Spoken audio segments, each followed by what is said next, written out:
Welcome back, everybody, to another episode of the Clutch Talk podcast /YouTube/We Do It All.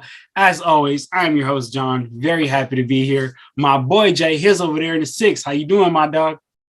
I'm doing great, man. Great. We got a great guest on as well. Just read off some of his accolades, man.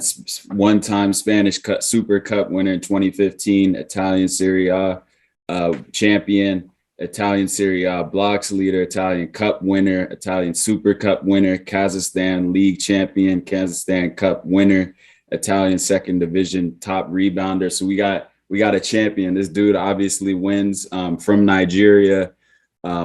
Spent 3 years at Oakland University before moving to Wayne State to finish his college career. Shane Lawal, man. Okay, welcome onto the show, man. How you doing, man? Hey, what's good, man? I need to hire you, man. Gotta get you with a good intro. Yeah, man. I gotta hire you, man. That's what's up. That's what's up, man. How you fellas doing? We doing good. We doing good, man. Like how Jay said, very accomplished. Hoper, man. So Shane, we are happy to have you on the pod and just talk about, your journey and, how it all started and to where, you are now. I know you are the state champion over there in Detroit. So holding it down too. Yeah, man. I state runner up. The girls team, my girls basketball team was state runner up. We have a lot of affiliation. Our track team won the state title recently, but okay. I have a couple of my basketball players run track, so they're state champs. Not me, not yet. I'm gonna get one soon, though. It's on the way. I appreciate you guys, man. I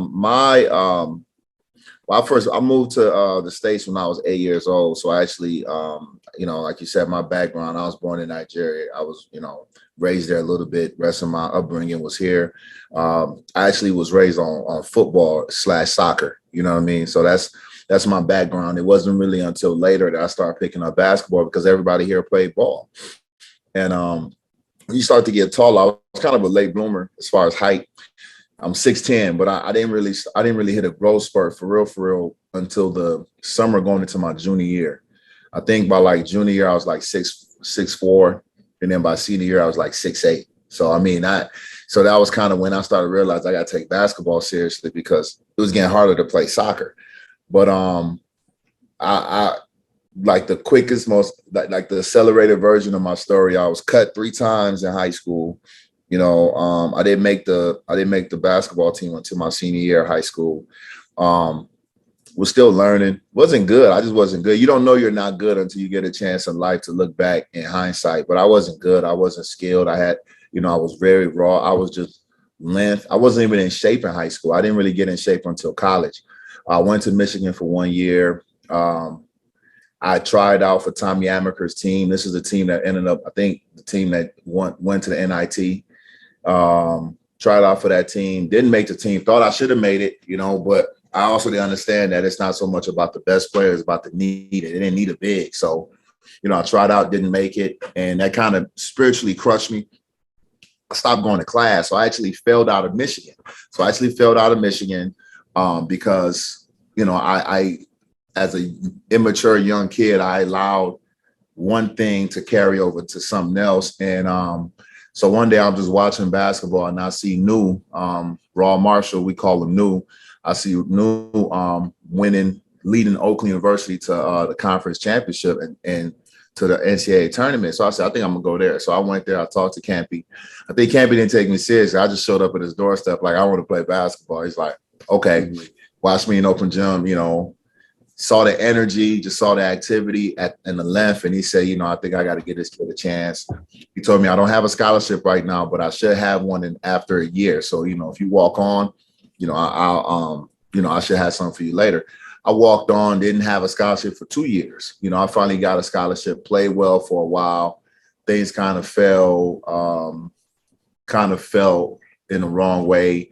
Me and Campy are really good now, but it just it wasn't I didn't do my part of growing as far as skill wise and things like that. So, he actually went a different direction. So I ended up finishing up at Wayne State. So I finished up Wayne State Division II, had a pretty successful year. I didn't think it was successful at that point until I kind of got a chance to look back on it, but I had a successful last year, went overseas, I went overseas, man, and I started off in Qatar, played my rookie year in Qatar. I didn't think it was real basketball, so I made my way to Europe, made my way to third league Europe, second league, third league Spain, second league Spain, second league Italy, first league Italy. No, second league Italy, first league Russia, VTB, and then came back, which is where when I was in Kazakhstan, it was also the VTB, which is the top. It's like the USSR league. It's the Soviet Union league, and there was a stint where I went to Libya the same year I was in third league Spain. I went to Libya for a while, which is a crazy story that everybody it's such a crazy story. But I was there when war broke out. So I actually escaped war in Libya. So wow. I said crazy. It's crazy. Yeah. It's crazy. But I escaped war in Libya. And that was kind of my moment where I almost quit basketball. Like, yo, I don't know if God want me to hoop. Like, I don't know if basketball is for me, but I prayed on it and I said, I'm gonna give it one more year. And when I told myself that I would give it one more year, it was a coach on a team in third league Spain that I played against, and I played really well against them. And that team ended up winning the third league and automatically qualifying for the second league, Clavijo. So when he got the second league, he asked me to come play for him, gave me $25K for the year. 2,500 for 10 months. So I went there, I went to La Rioja, played really well, flipped that into second league Italy, flipped it for some more money, went to Russia for 1 year, came back to Italy and played in the EuroLeague and in the first league Italy, and then went to Barcelona for 2 years. And around that time was when my knees and stuff started kind of breaking down on me. But got a chance to play in Olympics, got a chance to win a continental championship with Nigeria, qualifying for the Olympics, got a chance to call myself an Olympian, so, God's been good to me, man. I can't even complain, to be real with you. Yeah, I just want to ask you about Spain, because my experience there, I didn't play overseas there, but my university team, I played ball in university. My team did go over there for like a training camp at this pro academy out there. Did you play at? I played in Canada at Nipissing University. Okay. So I played. Where'd you guys go in Spain? We went to Valencia. I think it's called the Pro Euro Baskets. A dude named Brad over there. So he hosted us for a year. Sorry, for a week out there. And one thing that struck me when I was out there was just how different the level of the play. Like, is number one, it was like older dudes, probably like around like 30 guys who are like past their, because we played some pro teams. I think they were maybe like Division 3 and 4, but they just execute their stuff. Like the way that they run their offense, that's not a lot of isolation plays. They cut, they pass, they move, and it was so hard to guard. And they're physical too, right? Yep. They're not gonna out quick you. They're not gonna outlet it. So what was the difference? My long story short, they're gonna do it in 24 seconds too, right? They're gonna do it in 24 seconds, right. So what was the adjustment like that out there for you? Oh man, so when I first got to Europe, when I first got to Spain, the biggest adjustment for me was the travel, the initial travel and the finishing travel, meaning picking up your pivot foot before the ball hits the ground, right?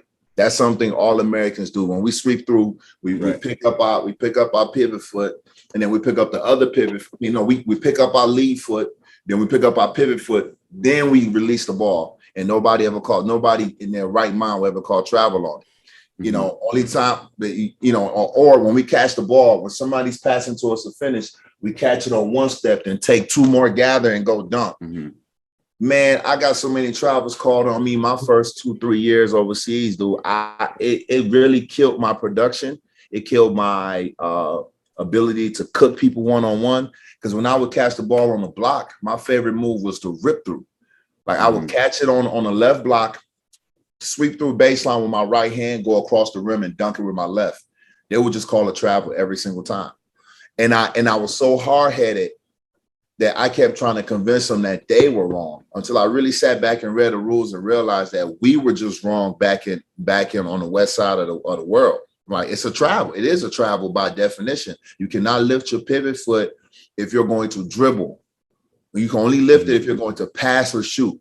That, and that's what we don't understand. So that was my first adjustment. I had to adjust to a cross step. And that's why now I train kids to cross step, and everybody laughing at me, oh, you train to cross. I'm like, don't worry about it. It doesn't matter now. But if you don't play in the pros in the States, if you go overseas, you're going to thank me later, but the biggest adjustment for me was the fact that everything was about execution. Like, you come from the States where we run sets, but we don't truly understand ball movement. We don't understand ball movement and I'll throw Canada in there because I've been around Canadian basketball enough to know that Canadian basketball is more international, but y'all ISO ball too. Right. I'm saying, so we don't really understand true ball movement and player movement and how to run a system. Like, we're starting to do it now. You see a lot more 5-out stuff now, but people always want to say, oh yeah, the BYU 5-out. And I just laugh like, no, that's Italian motion. That's Italian Giro. They be like, oh, there's such and such thing. I'll be like, a lot of that stuff come from Europe. The only true outside motion action that's American is the flex and the Princeton. Everything else is being borrowed from European basketball. But no, you got guys that are physical, and then defensively, defensively, you set a pick and you try to roll, they're chucking you. You know what I'm saying? They're physical there, and what they call fouls on is different than what we're used to. So it really, at first, I succeeded just off of my athleticism and my motor.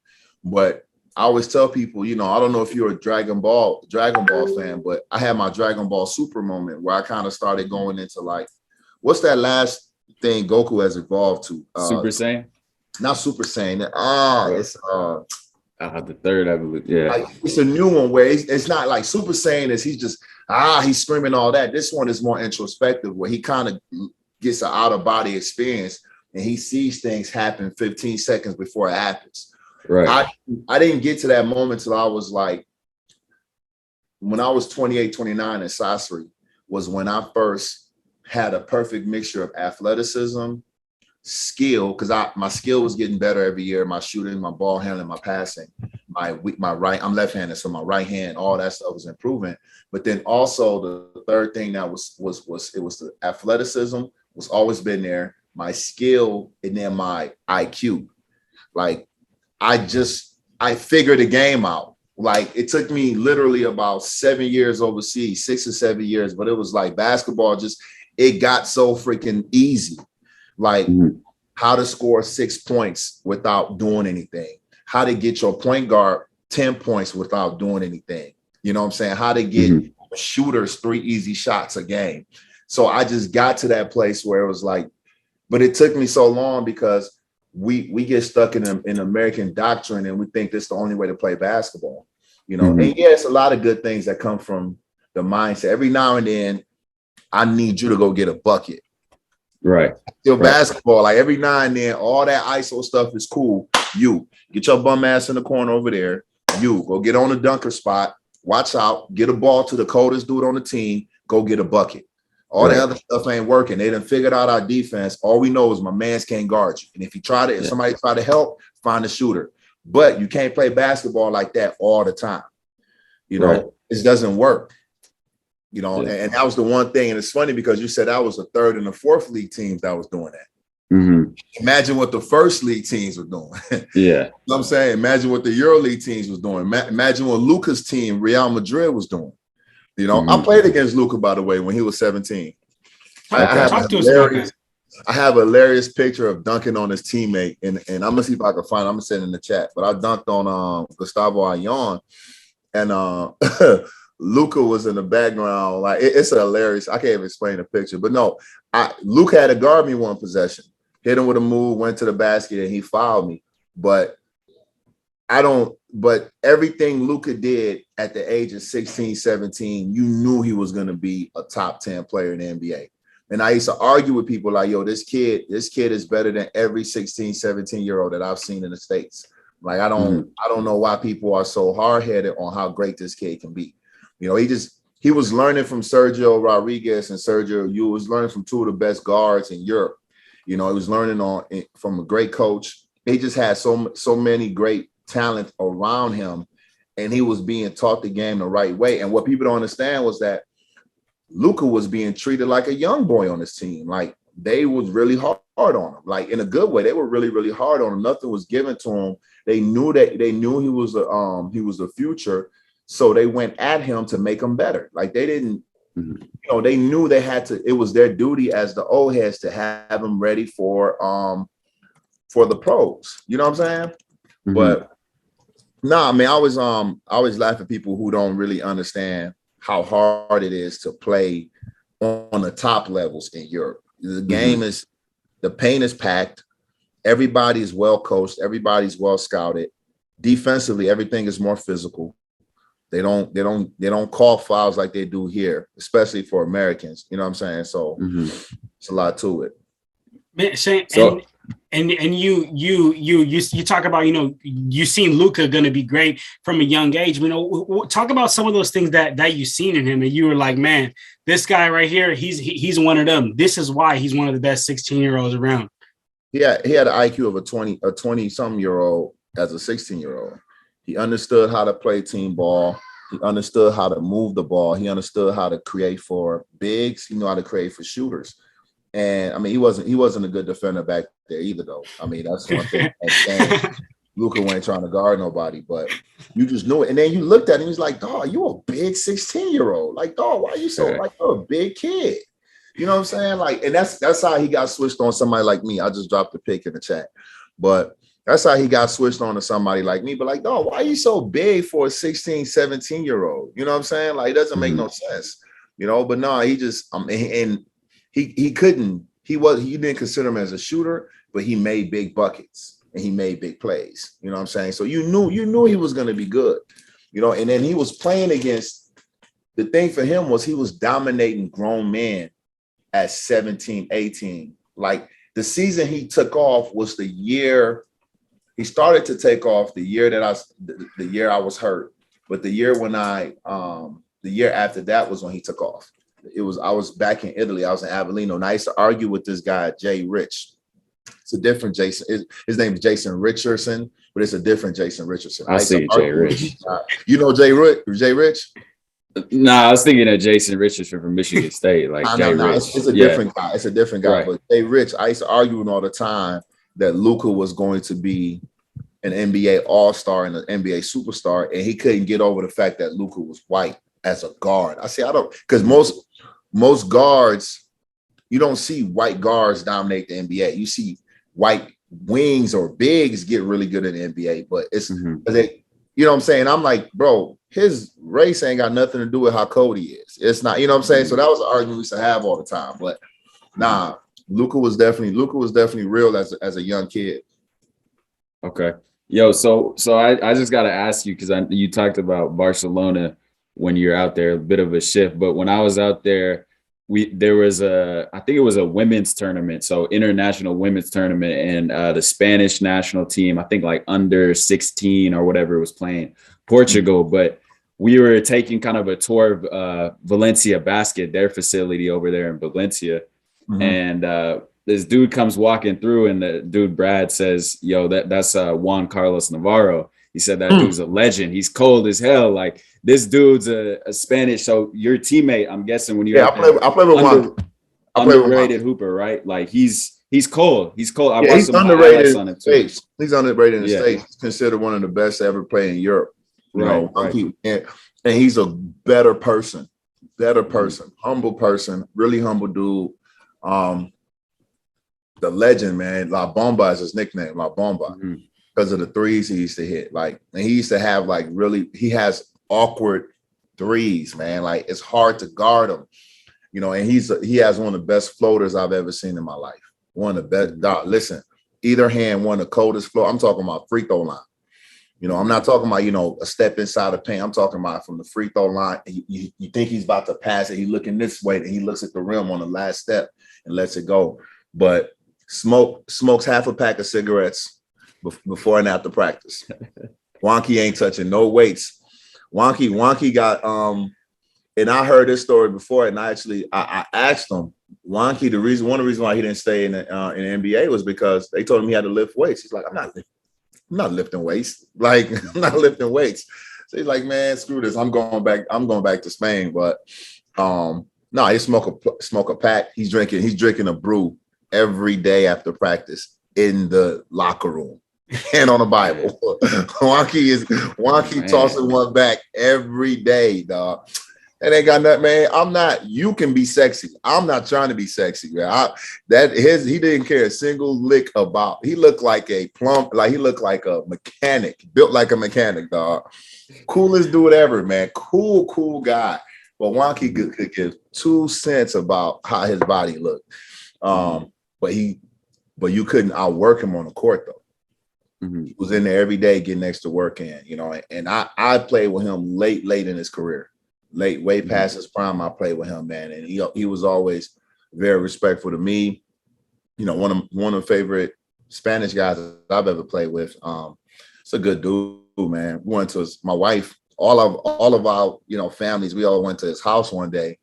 He bought a museum and turned it into a house, like a small museum turned into a house. Front yard is crazy. He's got this swimming pool in his front yard. He's got the whole block in Barcelona. Like his house is the whole block. It's got this this little barbecue area in the front, like a 4-story house.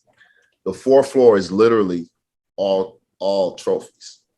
Man. Like it's literally just all trophies, all like whatever, all his accomplishments.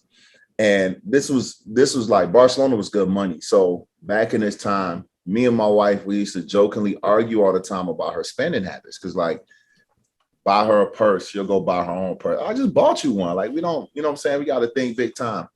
She go to Wonky's house. She saw everything they had and she said, okay, babe, I got you. I'm gonna start. Like, listen, okay, I see the picture now. I see the picture. Like, dude had a whole section back that was just for his dog. Like, he had Marmaduke. Like, what's that breed? The Marmaduke breed, like the big dog. That's the racing ones, the ones that be racing. The something Dane, Great Dane. The Great Dane. Oh, you're the big dude got the biggest cage ever. Like. I said, okay, Wonky, you he could do the MTV Cribs at Wonky's house. He was cool, man. Great dude. Absolutely, man. So then, Shane, I want to get into a little bit of 2015, man, because 2015, that's when you really started to cement yourself in history, man. I mean, at the top of the pod, Justin talked about you playing for Nigeria, representing your country. So that's one of the first things that I want to ask you, and I want to learn about. How did that feel? Like, where were you? When did you get that message, that phone call, or the email? You're like, man, I'm going to be representing my country and playing in the Olympics. So how did that feel to you? So that's two. I'm gonna break it into 2 parts. So the Nigeria piece, I was trying to play for the Nigerian national team in 2012 when they went to London and got beat by 80. I wanted to get on that team. Nobody would respond calls. It was really hard. It's still disorganized, but it was really hard to get in touch with the right person to try out for the team. So I missed that. I didn't get a chance to experience that. But I was still, 2012, I was playing in second league Spain. I was a nobody, So I was talking to my agent like, I want to play with the national team. So this time when I made a call, Will Voigt was our head coach now. He gladly, gladly took me or whatever. So summer 2015, we played in the African Championships in Tunisia, and we won the African Championships, and that's what automatically qualified us for the Olympics. So we had to go get our Olympic spot, So when we won in 2015, we knew we were coming back in 2016 to play in the Olympics. So that's how we became Olympians. So when 2016 came, most of the team was still the same.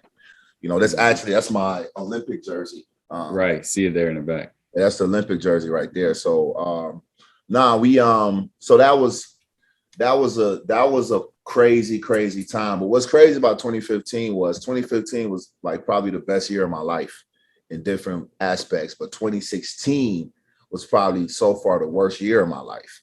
So it's crazy. Like 2015, we already won the Super Cup.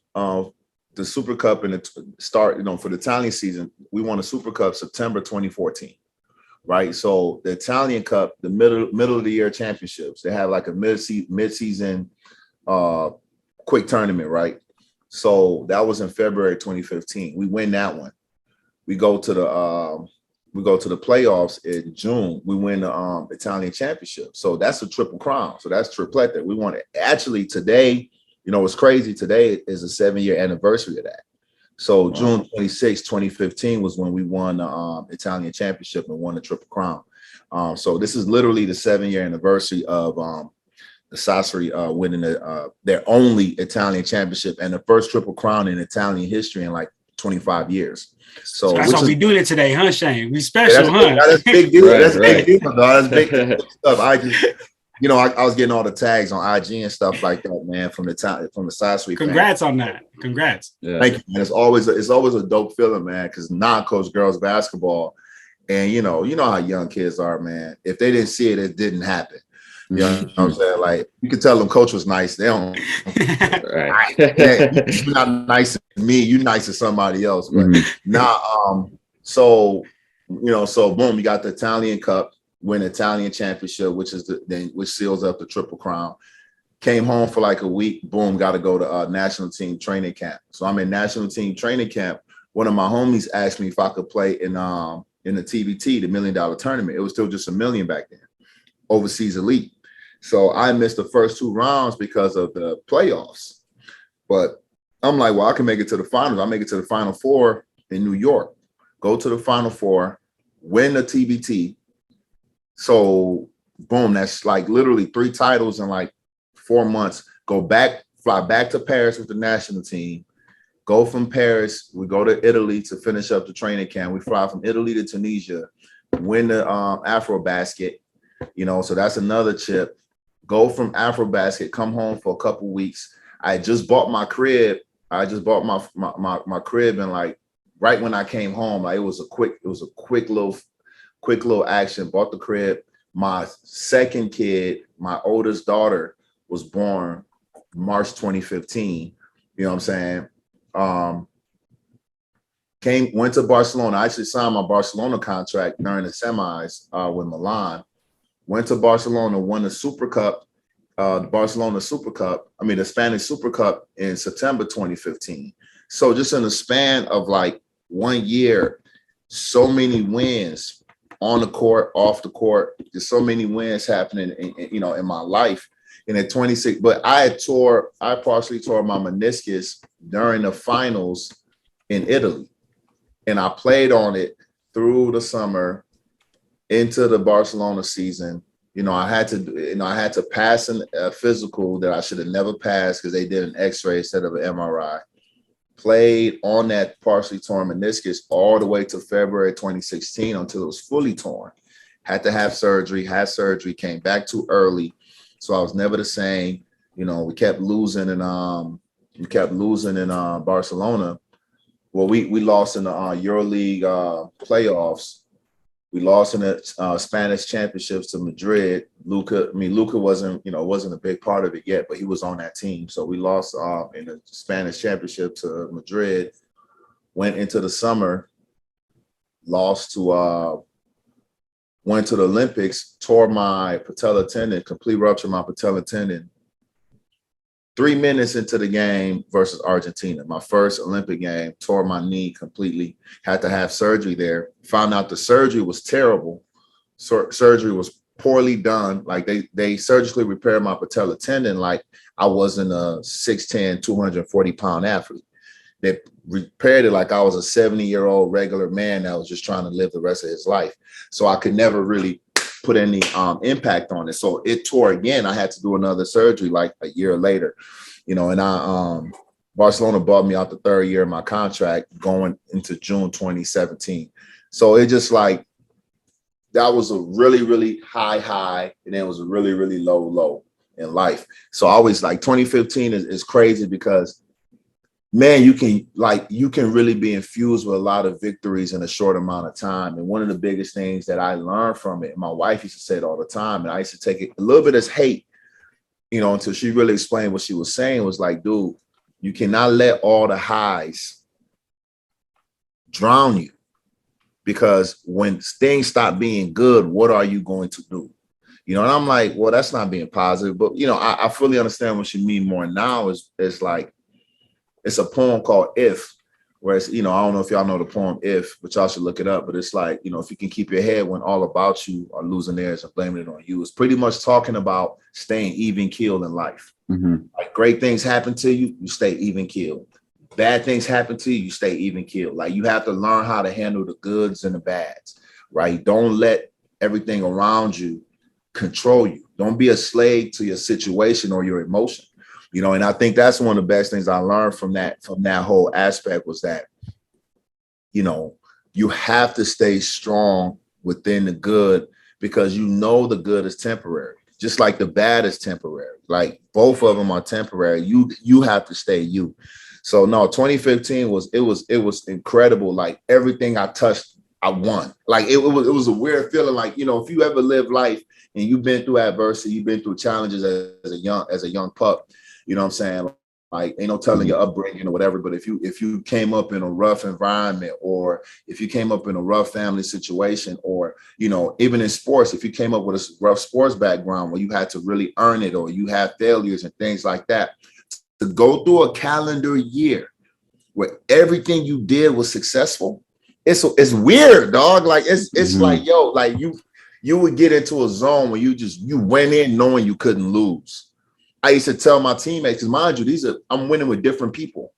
The common denominator is me, right? So I win with Sasori.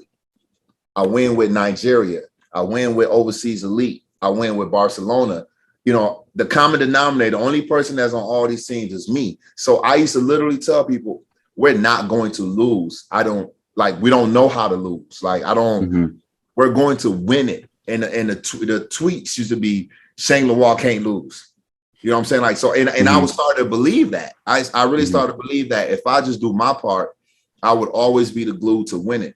You know, so it creates a monster in a good and a bad way. But like, I never felt, I tell my kids now, like, you know, I haven't won a state title yet, but we lost in the state championship. But I go into everything thinking I'm going to win it. If I don't think I can win something, there's no point in doing it. Man. You know, it's a waste of time, right? You know, only thing, you either win or you learn a lesson. So everything I will go into up to this date, I just never feel like I'm out of something because I've seen it. It's possible. It's possible to win every freaking thing you do. It's possible, you know? So that was what 2015 was just like wins, you know? Absolutely. And honestly, Shane, like I want to give, you know, hats off and roses to you because there's a lot of people who can't handle being at the top, doing it all, and then coming down real low and really losing it all. I'm not saying that was in your set. Yeah, no, I mean, seriously, man, when you're a bouncy dude and then you can't jump, like you have to learn how to walk and jump all over again. Like it's tough. Depression is real. Like, you know, and absolutely. Thank God for my family. You know, I'm thankful that I had, you know, outlets and things like that I was able to battle that with. You know, I think the best thing about 2016, though, was that, 2017 more than 2016. But the best thing about 2017 was, as I was rehabbing, I got to spend a lot of time with my family, a lot of time. Like, you know, I wasn't flying all over the place to play games. So I was able to really, really connect with my best friend, was able to really connect with my kids and things like that. But nah, you're right, man. It's not easy. It's not easy to deal with, you know? And for you, like what would be, because there's a lot of people out there who were on that same path that you on, struggling, trying to make it to that next level. Sometimes they're at a high, sometimes they're at a low. I know you said about, you know, your wife told you about keeping solid, not getting too high, not ever getting too low. But if you could give like a piece of advice to somebody out there listening, saying like, man, like I was just at the top last year, now I've lost it all, or anything along those lines, what would you say? You got to eat breakfast the same way every day. You got to brush your teeth the same way every day. If your approach to life never changes, you're going to be fine, right? Like when you get a little bit of bread, do you lose some hunger? If you stay hungry, you're going to be fine. So when you finally hit that adversity that you haven't hit in a while, if you're consistent in your hunger, you're consistent in your drive, if you're consistent in your approach to everything, it's temporary. You know what I'm saying? Like it's temporary. But if you allow everything around you to change your drive, to change your why, to change your whatever, then when you do hit that, tragedy, that failure, is going to break you, because just like you teach, just like you get in shape, you get out of shape. So you've gotten out of the shape of being tough. You know what I'm saying? So, the greatest people in sports, the more they win, the harder they go, because they get terrified of falling off. Like they get terrified of being too relaxed because they know somebody coming after them. So I think that's the best way to put it, is like, yo, eat breakfast the same way every day. Don't change up your breakfast because you got successful. Have that same mentality. And if you have the same mentality, man, you'll never get crushed. Never. Man, absolutely, man. I mean, that's big for all the, anybody that's out there struggling. Sometimes they go through real highs and get real low. So that's big. That's big, and we appreciate you for that, Shane. But and then we get to now, 2020. I know you mentioned at the top of the pod, you're coaching a girls team right now, state runner up for this past season. I know y'all coming after you for this upcoming season, and you also doing AAU. So tell us a little bit about, where's life taking you now, and what's next for Shane? So I coach for Detroit Renaissance High School. We city champs. We won the last two. We didn't get one during COVID because of COVID. We 2021 we had COVID protocol, so we couldn't compete. We were rebuilding this year, but 2021 we lost to the state championship to Hudsonville, which is a team from the west side of the state. We the year before we were 22-2, probably would have won our class, but COVID shut us down, because 2020 was, COVID shut us down literally 30 minutes before our regional championship. So we didn't even get a chance to play our last 4 games to win the state title. But so now I got to rebuild, I got a class reloaded. I think we got a chance to win the state title. But I also coach Michigan Storm UAA. That's the Under Armour league. So I coach a 17U team. We actually got a game coming up end of July against Become One. I don't know if you know, that's a Toronto. I think it's a Toronto. Okay. They're stacked. Mm-hmm. Okay, I've heard of them. Yeah. Stacked. There's a kid. What's her name? It's a kid. A kid I done lost a couple nights of sleep on, man. About 6'2", a 6'2" wing. And for girls, that's that we talk. That's legit. But she's one of the top players. I think she's top 50 in the class of 2023. Might be top 25 or something like that. So we play in the Under Armour League, which is similar to the EYBL. It's a tough league. So and then I train, man. I have my own training company, A3 Elite Training. A3 stands for my 3 daughters, Akila, Aliyah, Amaya. And then the elite part is really Elijah, my son. So A3 Elite Training. That's my thing. Just trying to teach kids how to play the game the right way. Teaching them how to play on the ball, but also, just teaching them how to play with other people, how to be more efficient in a role. I think everybody trains kids to be the primary ball handler, but what happens when they're not the primary ball handler? And I also think a lot of people don't know how to work with bigs. So I try to specialize in training bigs as well. I'm doing a mini camp right now for youth kids, but I'm planning on going to Sasori at the end of August to do a youth camp for 5 days, which is going to be pretty big. I actually stole that idea from a friend of mine, Tyrese Rice. I saw he's doing a 5-day camp at Maccabi Tel Aviv, so I decided I'm gonna do the same thing at Sasori. But I've had a couple opportunities to go coach college ball. Nothing has pulled me away from the youth yet, but it's somewhere in the future I probably will be coaching college. Okay. And real quick before you start, so you mentioned you involved in youth using your pro experience and background with that. So what's the main thing you're teaching? You talked about kids these days looking up to like Stephen Curry. Everyone wants to be the LeBron. Everyone wants to be that number one option. But as you saw with experience overseas and everything. Like what kind of, how has that changed to like, people need to understand you can't be the number one option. These kids can't all be the number one option. There's a role for role players and things. How do you get that across? So I think the biggest thing is teaching kids how to score in less dribbles. Like, teaching the kid how to be super efficient in the least amount of dribbles possible. Understanding that if you need to use 15 dribbles, it is what it is. Somebody got to dribble the ball up the court. Somebody's got to go get a bucket, like I said earlier. But if I swing it to you on the wing, can you score on 1, 2, or 3 dribbles? If I throw it to you down on the block, can you score quickly? Because the way the game is now, everybody's in a motion system that's either 5 out or 4 out. Very few teams. I personally, my UAA team, I do 3 out, 2 in because I got a lot of good bigs. Most coaches don't have the luxury of playing more than 4 out, 1 in. Maybe 4 out, 1 in, but most teams now are 5 out offenses. You know what I'm saying? Everybody's on the perimeter and there's a lot of cutting and moving, but after we dump inside, we space back out. The paint nobody sits in the paint for more than half a second. So how do you play in that environment? Just teaching kids how to always be square to the rim. If you catch the ball, how do you square to the rim? If you put the ball on the ground, how do you re-square back up to the rim? How do you get into your shot quicker?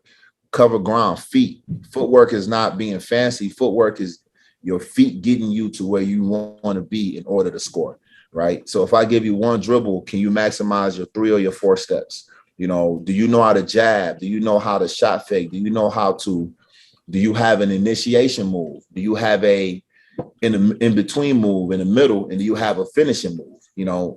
And it all can start off simple and it all can get complicated. Like if I swing it to you on the wing and you cross step 1 dribble, that could just be a layup. That's it.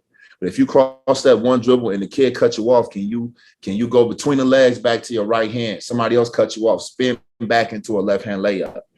So just putting those 3 phases of offensive basketball together, right? What you do when you first get the ball, what you do after you've gotten going, and what you do at the end of your move. That's really what scoring is, right? When you catch it, what is your initial move? Are you jabbing? Are you shot faking and going? Are you cross stepping? Are you ripping through? Or can you spin back? Do you have everything in a briefcase to get off the initial defender?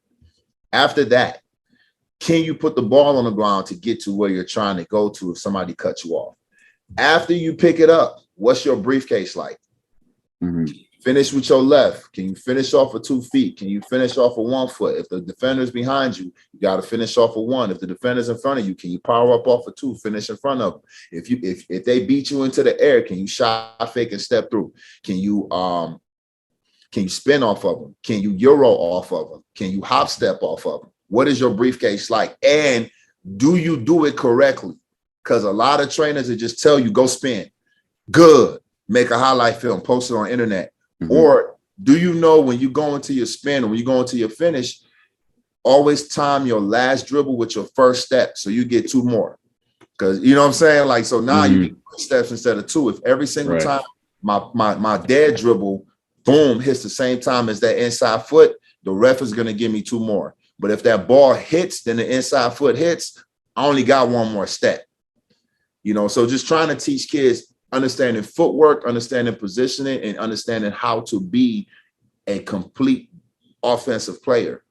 Also want to teach defensive too, but nobody ever wanted. No one wants. Right. You gotta, hey man, if you got kids that want to play defense, they crazy. They got something inside of them. Right. Hey, listen, you different.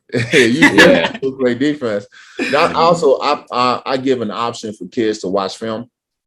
That's different from a lot of other people. Like I have a film component where you can come in, and if you want, I'll show you if you send me a game, for instance, like you send me a game and you show me everything you're doing wrong. I mean, if you say I can go into that game on huddle, right? And I could break down different ways that you can be more effective for your team. I just dropped the link, a3elitetraining.com. But I'll find different ways where I can try to help you be a better basketball player at a young age. I think that I was telling somebody this the other day. I'm not saying that if I could redo my childhood, I'd be more talented. I can't guarantee you that. But I understand the game so much more better now. If I was to play high school over, I would average 20 and 20. And I wouldn't be any more talented than what I was in high school. I wouldn't be any more athletic, strong, anything. I would just know how to go do what I need to do so much better. But I think a lot of us can say that, though. And so the goal is to give young kids the tools to know how to make the game simpler. You know, man, honestly, Shane, from I mean, because me and Justin, we played basketball our whole life. You know, we're hoopers. So from a hooper's perspective, I don't play no more. I didn't have a nearly as successful career as you did to go play pro and all that, man. But just to hear, you know, be an adult and now know what the stuff that I was thinking when I was that young hooper and saying like, man, if I would have had just these simple little switch mindsets or things that I did, or even that thing you were talking about with putting the ball down and putting your feet down at the same time, all these things just would have just been so much different. So as a hooper, I just want to say thank you, man, thank you for you know, feeding the youth, you giving back to the youth. I just think that's huge. And then also personally, I mean, I'm a girl dad myself. My girl dad only 18 months. So I love to see like athletes, like pro athletes that are giving back to, you know, women's basketball, WNBA. I think because that's hugely unappreciated, man. So for me, I'm a big Lakers fan too. I am a Lakers fan.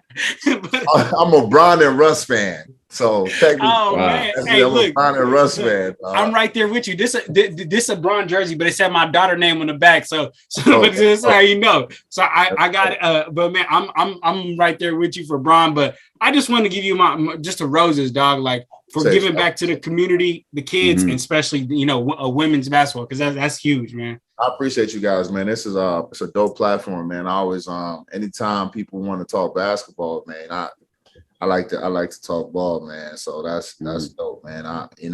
Even off the air, when we get off the air, man, I gotta find out more about you guys too, man, and just you know, chop it up with y'all and you know, continue to grow the game, man. I love basketball, and I love what basketball can do for people. And I think that we have to make sure that we use basketball. We don't let basketball use us. Absolutely. I mean, I think that's a perfect way to go ahead and end off the pod here, man. So for everybody at home, man, for the family, if you guys want to stay up to date with Shane and everything that Shane's got going on, I can guarantee you he's gonna be a state champion coming up soon. So stay tuned for that, man. So I'm gonna drop all of Shane's social, Twitter, Instagram, everything in the description down below. And if you're on YouTube, it'll be right there, right in this bubble, man. So make sure you check our guy Shane now. Go show him some love. And Shane, you got any last words to say before we sign off here? The Pistons, baby. We coming for y'all, baby. You see what's going? Yeah. The Pistons on the come up. Hey. There we go. Y'all hearing them footsteps, baby. Yeah. The rest of the league better be on watch, man. The rest of the league better be on watch. They got the backcourt on lock. I think they're going to use this next year to figure out how to win tough games. They're going to probably be like 500 or just sub 500. They're going to figure out the bumps and bruises, you know, how to lock up in the clutch, who need to take the shots in the clutch, et cetera, et cetera. And then 2023, 2024, they going second round Eastern Conference type of run, I think, me personally. That's deep. Look, the future is bright. The future is bright, man. So, right, man, baby, I'm excited. Hey, Jay, do you got any last words to say before we get off here, Jay? Shane, appreciate you coming on, all the real spill, everything, sharing your wisdom, man. For sure, I got to catch up with you just to hear your story too, man. Appreciate you. Yes, sir, sure. Man. So for all the family out there, make sure you don't forget to like, comment, subscribe, check Shane and all the social media out, and stay tuned because we got a lot more cooking up for this off-season content. And that's it, man. We out of here, y'all. Clutch Talk out. Peace.